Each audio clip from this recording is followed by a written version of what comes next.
नमस्कार, आप देख रहे हैं इकोनॉमिक टाइम्स हिंदी और मैं हूं अमित शुक्ला। कोरोना संकट के दौरान एक खास ट्रेंड देखने को मिला है। बड़ी तादाद में नए निवेशकों ने शेयर बाजार का रुख किया है। महामारी के बीच कामकाजी लोगों को सैलरी में कटौती और छटनी भी झेलनी पड़ी। इस नुकसान की भरपाई और अतिरिक्त कमाई के लिए वो शेयर बाजार से जुड़े। इसमें खासतौर से युवा और महिलाएं शामिल हैं। मार्केट में एंट्री के लिए उन्होंने जरिया बनाया डिस्काउंट ब्रोकर्स को। टेक्नोलॉजी के विकास और ऑनलाइन ब्रोकिंग की सफलता के साथ इन निवेशकों में डिस्काउंट ब्रोकर्स हिट हो गए। अब डिस्काउंट ब्रोकिंग मानो ऑनलाइन ब्रोकिंग का पर्याय बन चुका है। डिस्काउंट ब्रोकर्स क्या हैं? ये किस तरह की सर्विसेज देते हैं?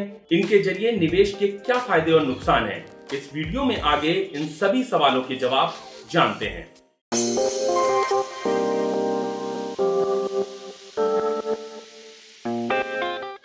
सबसे पहले जान लेते हैं कि आखिर डिस्काउंट ब्रोकर्स क्या हैं।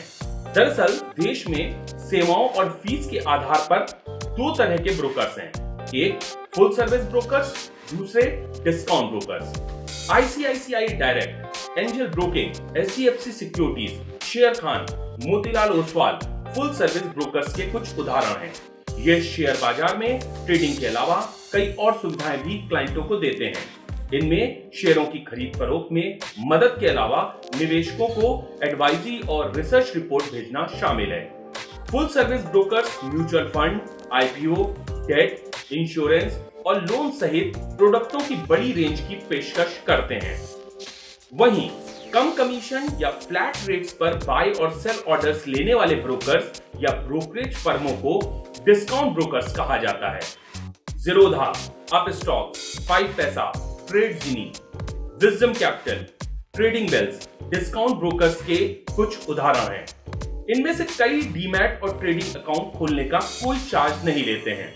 डिस्काउंट ब्रोकर्स ऑपरेशन कॉस्ट घटाने के लिए टेक्नोलॉजी का इस्तेमाल करते हैं। ये कम लागत में ऑनलाइन ब्रोकरेज सेवाएं देते हैं। डिस्काउंट ब्रोकर्स की सेवाएं सीमित होती हैं।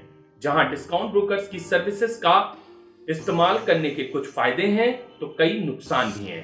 आइए आगे इनके बारे में जानते हैं। पहले बात करते हैं फायदों की। डिस्काउंट ब्रोकिंग का इस्तेमाल करने का सबसे बड़ा फायदा है कम या एक समान कमीशन। इससे क्लाइंट के लिए निवेश करना सस्ता हो जाता है। इसे एक उदाहरण से समझते हैं। मान लेते हैं कि आप किसी कंपनी के 100 शेयर खरीदते हैं जिसके एक शेयर की कीमत 1000 रुपए है। इस तरह ट्रांजैक्शन की कुल वैल्यू 1 लाख रुपए बनेगी। मानिए फुल सर्विस ब्रोकर इस ट्रांजैक्शन पर 0.4% ब्रोकरेज लेता है।